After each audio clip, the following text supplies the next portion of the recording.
Andhra Pradesh propose చేసిన ఈ project వల్ల Telangana ఎండుతుందా?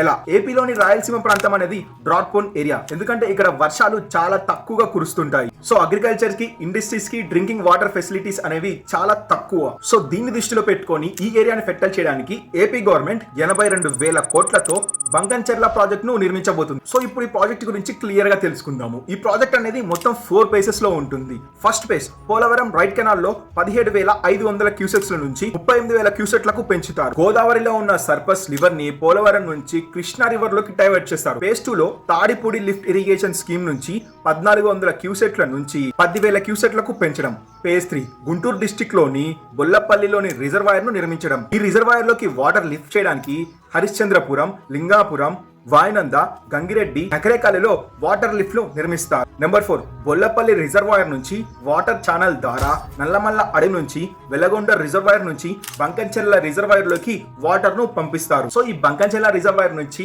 Drinking water purpose, agriculture purpose, industries purpose కోసం రాయలసీమ మొత్తం యూజ్ చేయబోతున్నారు. సో ఈ ప్రాజెక్ట్ ని ప్రెస్టీజియస్ ప్రాజెక్ట్ గా ఏపీ సీఎం అయిన చంద్రబాబు నాయుడు ముందుకు తీసుకెళ్తుంటే తెలంగాణ సీఎం అయిన రేవంత్ రెడ్డి ఈ ప్రాజెక్ట్ కనుక మీరు కంప్లీట్ చేస్తే తెలంగాణ వాటర్ సెక్యూరిటీకి డ్యామేజ్ అని రేవంత్ రెడ్డి అంటున్నారు. మరి ఈ ప్రాజెక్ట్ పైన మీ అభిప్రాయం ఏంటి?